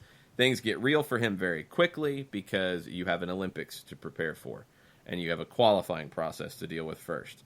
It's a tournament. They should be fine. It would be a shock if they're not. He's very in touch with his player pool. A lot of the players, whether they played for him or not, really stood up and said, this is who we want as our manager. It's going to be good. You will see some turnover because you always do with a new manager. There's going to be players that he's had either in his time in Kansas City or at Reign FC that maybe haven't seen many caps, that he feels like they understand the way I want to play. This is who I'm going to bring in. That's reasonable. The Olympics itself, there's 2 big questions about it, and this is, of course, assuming you qualify, and you should. One big question is Carly Lloyd, and especially in light of some of the comments that she made recently on the Julie Foudy podcast. Right. Is Carly Lloyd going to be in this group? Because it's not the same size of a roster as you had at the World Cup. It's smaller, so you're going to have to cut from that group anyway. Is Carly Lloyd going to be in this group, and is she going to accept being in this group in a reserve role if that's what Andonovski sees for her? That's one. The other one, and he talked about it yesterday, Alex Morgan, pregnant, due in April. That would be 3 to 4 months before the Olympics, and Andonovski said, look, we're not having the conversation until after she's given birth. So it's not ruled out. It's possible. I don't even know what percentage to put on likely, but it's not something that they're going to get into until next year. But that's 2 players from the World Cup squad that there would be questions about for the 2020 Olympic squad. I think in general there's questions about getting younger and what does that look like and how fast does that happen. The Olympic tournament is the tricky one because your World Cup cycle every 4 years, generally you refresh that, but you have this Olympic tournament a year after the World Cup. How much, like, when do you want to start that process? Yeah. And with a new manager, it feels like it might be a little 50-50. I think there'll be some new faces, but not a drastic overhaul as he gets to know the group and works with some of the group for the first time. And the Alex Morgan situation, it's not the first time that a player has given birth and then turned around. I think 3 other times there have been players who have given birth and then been a part of the team in the subsequent tournament. And Kate Markgraf has that experience as well. So it's something that has precedent, and it's something that they'll look at. But obviously, that's down the line. You're going to let the Carrascos have their time and make sure that everything is that's what their focus is, and they'll get there when they get there when it comes to that. But yeah, I'm looking forward to the intrigue around the Palace intrigue, really, about what the roster is going to look like with the 50-50 look, and when you get your turnover. And the Carly Lloyd question, I know that it's going to have its own specter hanging over the whole thing, but I want to see how that comes out too. And you want to see where the women's national team starts to go under Antonovsky. And a lot of folks are looking forward to seeing what he has in mind as being in charge of the squad. One more bit of news before we get into your tweets. Zlatan on his Instagram posted a 4-second video that says, "Hello, Spain. Guess what? I'm coming back." I mean, is he going on vacation? Is he going on vacay? Dinner? Is he going to join a team? Like, is he going to a match? Like, okay. Whatever, Zlatan, do your thing. Kind of hanging out. Yeah, do your thing. Like I said before, when it came to Rooney versus Zlatan, one was a great advocate for the league. One was a great contributor to the league. One bought in to being part of the league, and one took far too many liberties in denigrating the league publicly. One was a great advocate for himself. Yeah, I mean, whatever you want to put it as. It wasn't a good thing for the league, those comments being made. And yes, Zlatan played very well in MLS, don't get me wrong. But all of the comments, I don't know if it was ultimately worth it. I really don't. And we'll see. We'll see in the long run how it is looked back at and what perceptions are. I don't think it helped the perception of the league. We'll see how much it might have hurt it with some of the comments that Zlatan's made, and we'll see if he comes back. I mean, I believe he is under contract for next season with the LA Galaxy, but maybe there is an out clause on both sides. Who knows? We'll see what happens. I don't think he's back next year. No. I think the Galaxy are a better team without him. I think they can be. I think that they haven't been because they haven't really had a chance to be, but without him in the mix, I think they can be. But now if this happens, they get a chance to really do it and build to that. Because when he's out of the lineup, when he was out of the team temporarily, it's a different conversation. You know he's coming back, and you know when he's in the team, you have to play a certain way. Without him in the group as a whole, then it's a different conversation entirely. Marshall Voigt has a question. What's up, Marshall? Rooney, Schweinsteiger, and now maybe Zlatan all gone in one season. Is this the end of the retirement league chapter of MLS? # Tuesday Thoughts. It could be. I mean, I think there's always older players who can come in and fill a role and do a job for you. I think Rooney was a prime example of that. Rooney accomplished that on multiple fronts. Schweinsteiger, too. Zlatan is a different beast entirely, but Rooney in D.C., they're moving into a new stadium. They needed a big move. That was a big move that got talked about in regular DC sports conversations, which DC United had not been part of for a long time, period. So it was needed on that side. It was also needed on the field, and he delivered on the field too. Schweinsteiger delivered on the field too. Maybe was asked to do a little bit too much because Chicago wasn't good enough to support him, but Schweinsteiger, by all accounts, delivered on and off the field in Chicago. I don't think he was quite as big of a PR move as Rooney was in D.C. for the Fire. Maybe some of that was being out in Bridgeview. Maybe some of that's just because he wasn't as big of a name to your average mainstream Joe sports fan. But Schweinsteiger delivered. I think he came back when maybe he didn't even really necessarily need to for this past season. Good player. Really good player. I mean, would he frustrate you on the field at times? Sure, because that's the game. But as a player, as a contributor to the league, for sure. Zlatan, whole different situation. I understand it. I just the comments about the league I thought were embarrassing for him and embarrassing for the league at times. And I don't think anyone was benefited from any of that. The spectacular moments, sure. That's why you want to bring these types of players in. But again, was it worth it? There will always be a situation for a big club or a club that wants to be a bigger club to go sign a big name. And I don't think that's going to go away. I think the frequency and the types of players might change a little bit. Because Rooney, Zlatan, Schweinsteiger, that's different than some of the retirement league people that were coming to this league before. That's a higher level. And these are guys who I don't think had any interest in, at the time they came to MLS, going to China, going to India, going to lesser leagues to play. They came here because, yes, the money was good. Yes, the lifestyle was good. But also the soccer was good. And it still met the level of competition that they wanted to be in. That was always the knock on players who went to China, was that the level wasn't there. So it's like they got bored with the soccer. That's not going to happen in MLS. It's also a challenging league for players. If they come in and they're not fit, they're going to struggle. I mean, Andrea Pirlo was a prime example. Like, he wasn't the type of player to fit here. Steven Gerrard, at the point he came here, his game was based off work rate, and he didn't have it anymore. He couldn't. Lampard couldn't stay healthy. Those guys couldn't do it. Rooney could. Schweinsteiger could. Zlatan has. So it's gonna take a certain kind of player to do it. It's gonna take certain situations. It won't be as prevalent. But I would never say that it won't happen, because it happens everywhere. I mean, that's not just an MLS thing, but look at Boca Juniors bringing in Daniele De Rossi this year.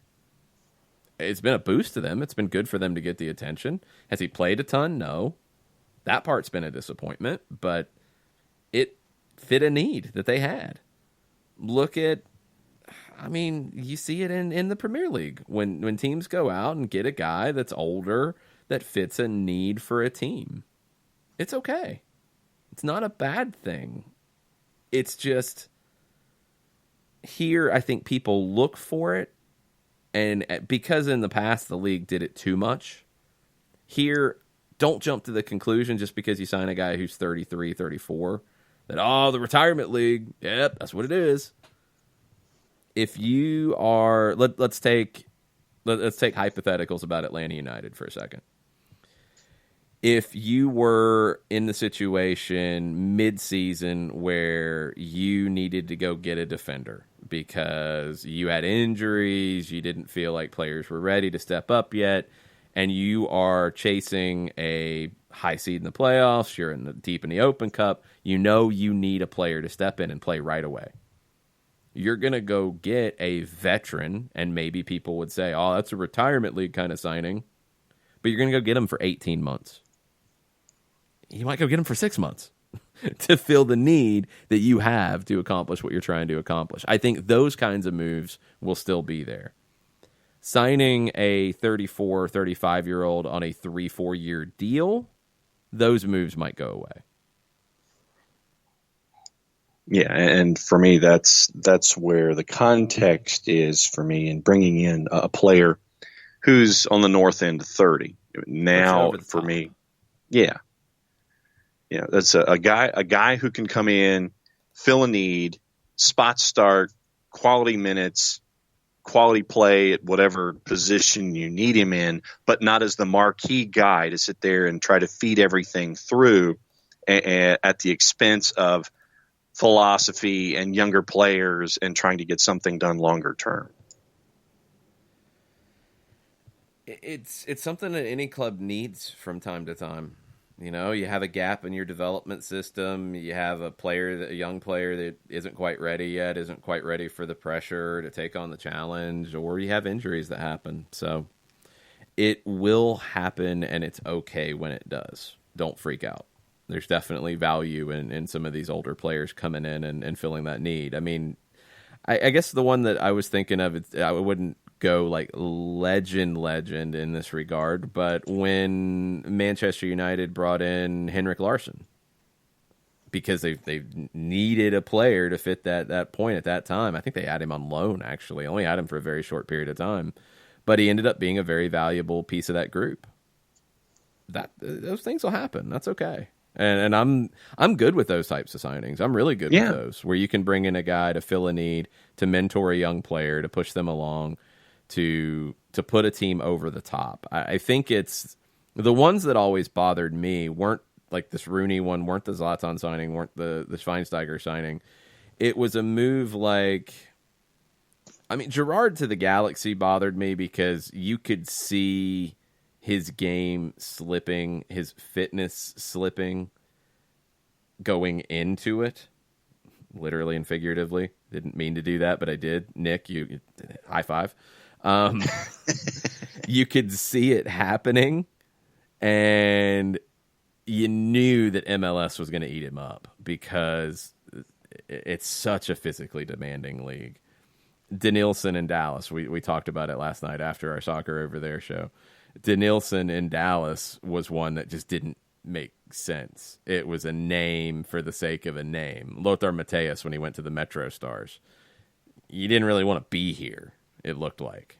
Those are the ones that, no, you can't have those. But just signing a veteran older player because they're an older player, it makes it bad? No, that's not true. Yeah, and that's the thing. It's the what did we call it? The Denilson debacle? Yes, that was bad. Yeah. So, I mean, just take each one of these in its context. That's my only words really when it comes to signings like this. Take them one at a time and just take them in context for what the desired idea is. But if they're bringing them in on a fire truck and trying to sit there and make a large procession out of the whole thing, and yes, here's your savior, and you give him an orb and a scepter and a crown and a big seat, then that should be instant. I don't think anybody's done that. But just figuratively, I don't think anybody's done that figuratively. That's a little much. But when you have someone coming in and all the bright shiny lights are on that particular individual, and you sit there and go, "Hey, look what we're bringing in! We're bringing in this guy, and he's going to save us." That to me is a red flag. Well, I mean, if you did that with Rooney, it was the right way. No doubt. It's not doing it; it's doing it in the right situations. Right. Like, yes, if you're going to sign Wayne Rooney, okay, you can give him the crown and scepter if you want to, because DC needed to do that at that point. But right. If you're going to sign Bronco and sign him to the Metro Stars, and I think he played like 6 games, well, that's a bad idea. Crown and scepter might look pretty stupid. Right. All right, what else do we have on Twitter? All right, so here we go. On the Twitters. Back to the NWSL discussion. Five Stripe Daily had a hashtag Tuesday thought. Just thinking about the exciting possibility of an NWSL team connected to Atlanta United. Here are my thoughts. Start an academy in 2020, launch 2021, lower bowl only in MBS, expandable for bigger games, brand them Atlanta Conquer FC, gold, black, and red. Okay, that was fast. That was a lot of stuff. Yeah. We'll slow it down. The academy... Yeah, I think the timeline's possible. It might be a year off, just based off fields and hires and facilities and things like that. Okay, you give a year wiggle room, but yes, there would be an academy attached to it. I think that's a definite. What was next? Launching the following season.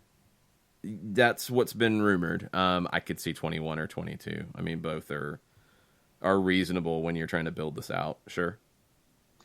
Lower ball only MBS, expandable for bigger games. That's going to be tough. I'm not going to rule it out, but it's expensive. And you're going to have to hit a certain number. I don't know what the number is. I don't know what break even is to open Mercedes-Benz Stadium. I don't know.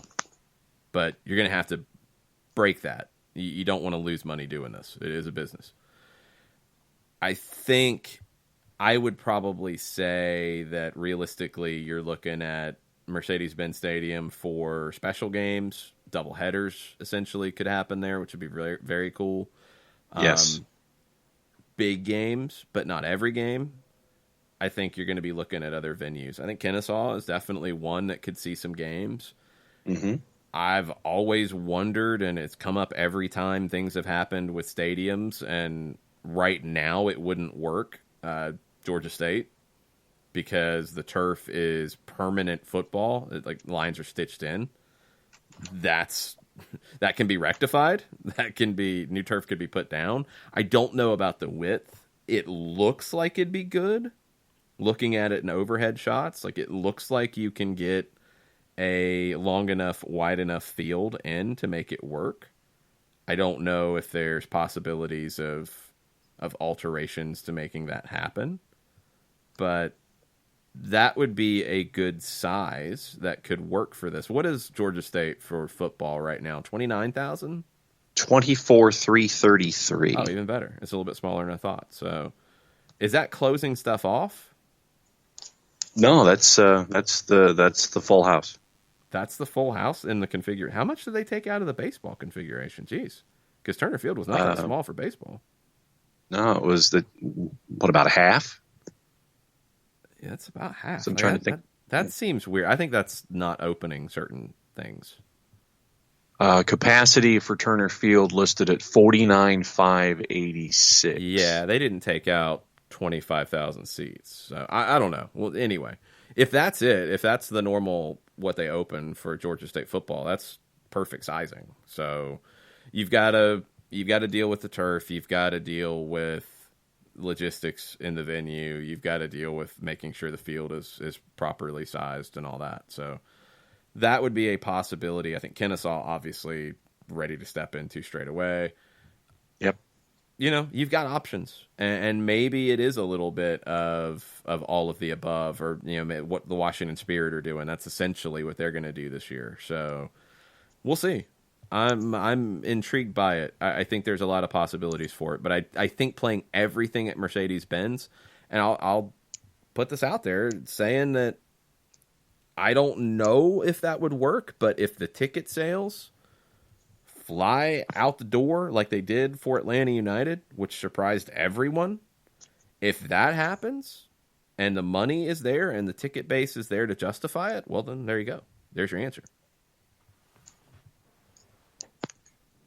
Let's see, what else do we have on the Twitters? We did have some folks who had some questions about Atlanta United. FC Waffle wanted to know if we would see at Mikey Ambrose 3 tomorrow night, and then a picture of a Boy Scout underneath. I think it's very possible. I mean, if you play a line of 4, you're making the decision between Ambrose and Pogba on the left side. And when you look at Toronto and how they come in and are going to play against you, you want to make sure you're able to defend their 4-3-3 with a false 9. And we'll go back to the NYC lineup since that was the last one. You would be running up against Tsubasa Endo and Auro on that right side. Endo as a wide forward in the 4-3-3 on the right side, going up against Atlanta's left back. Pozuelo will drift out to that side. If for some reason you see the 4-3-3 with Mullins or Altidore up top, I think Pozuelo would be on the right side. You do have to think about that a little bit. Mikey Ambrose, in my opinion, dealt with Ilsinho fine. He knew he had cover and he could be more aggressive at times. Did he take the ball off of Ilsinho a ton of times? No. But did he get beat in a spot that hurt you? No. I thought Mikey Ambrose did a good job getting forward as the game went on. He's more of a traditional left back in this situation. Pogba would be more unpredictable, which can be good and bad. Pogba gives you more size. I don't know if you really need that against Endo or Auro when he's overlapping, or Pozuelo if he drifts out there. The size isn't really as big of a deal there.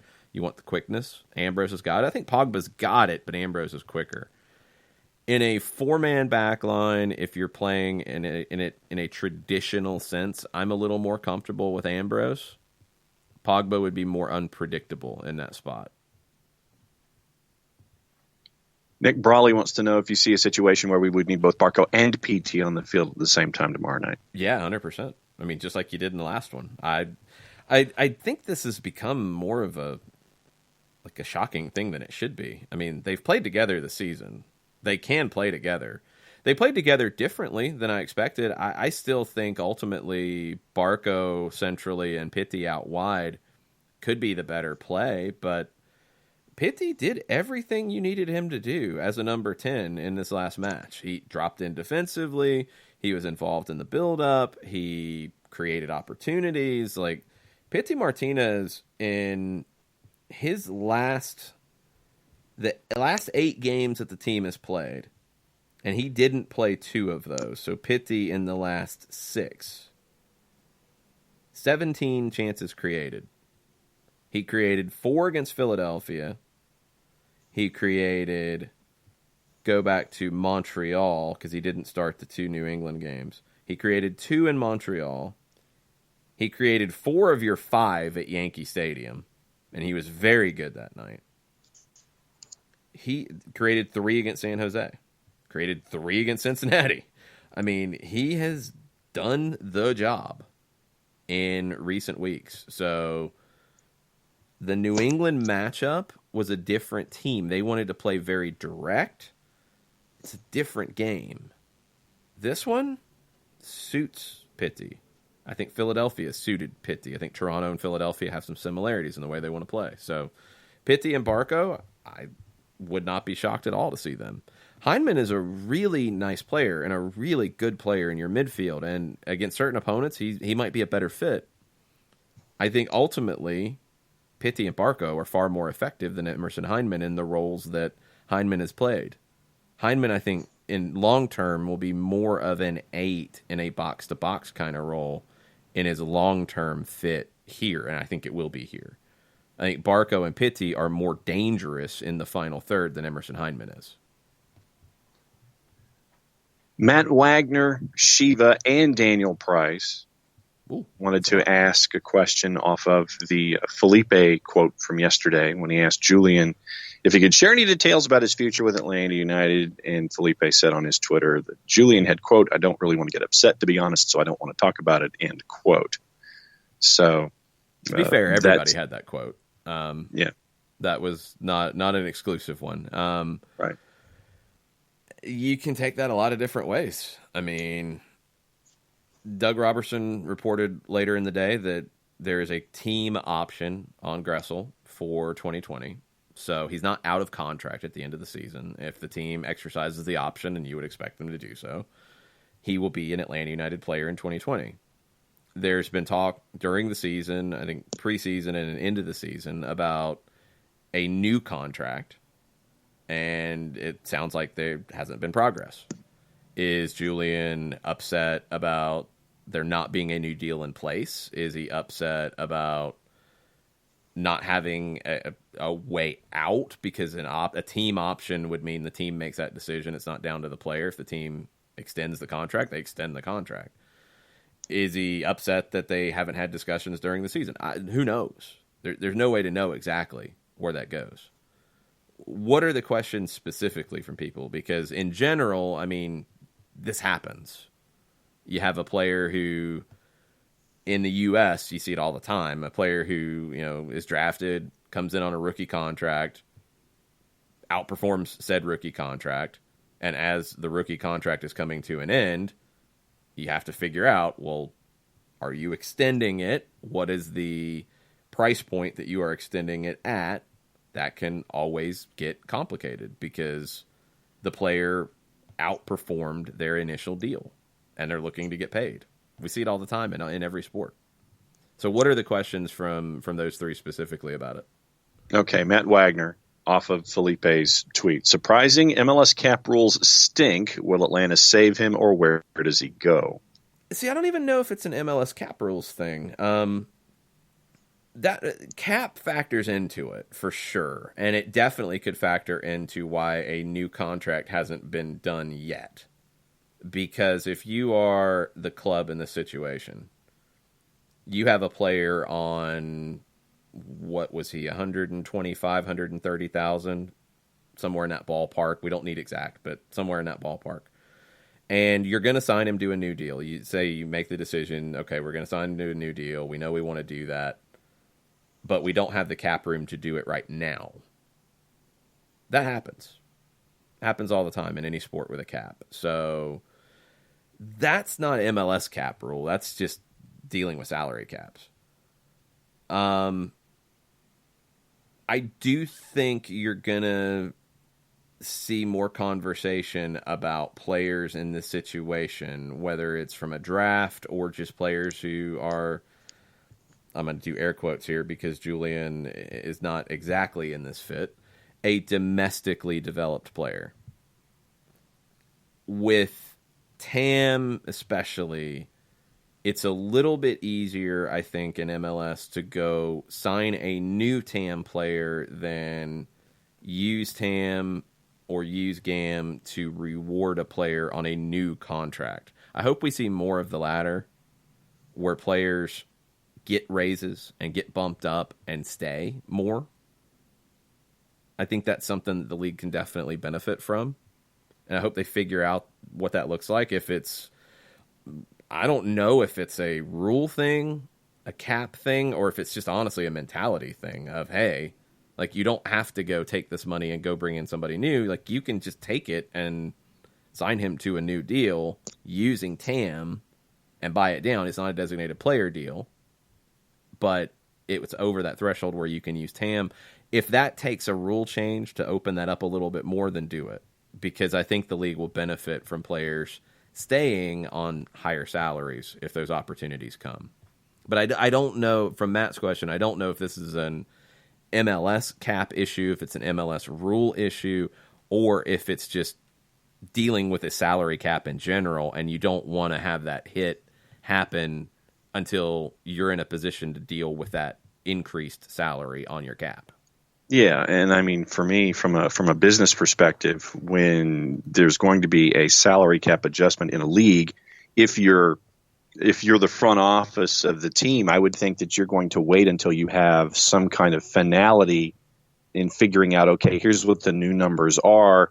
Let's, be patient and wait until we know what the exact new rules of engagement are before we try to figure things out for anybody. That's an even more complicated situation. I'm just speaking in generalities about cap leagues.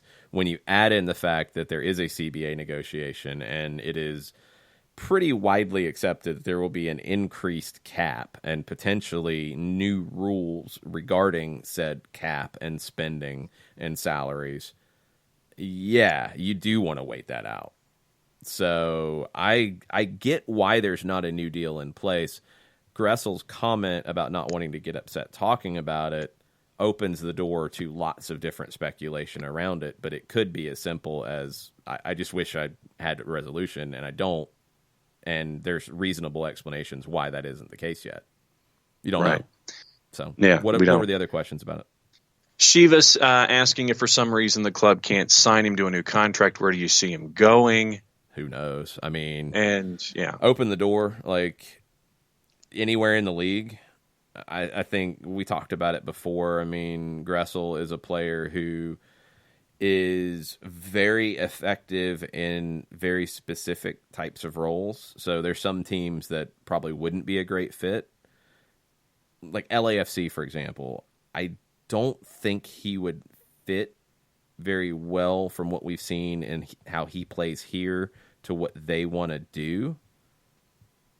He'd probably factor in as a central player there, and you'd worry about his mobility a little bit. But in some teams, he would be a great fit. So I think most teams in the league would be happy to try to get him, and it's just going to be down to cap money and what you have. I think people have overestimated talk about him going to the Bundesliga.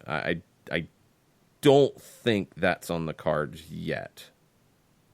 And I worry about pace for him in that type of scenario.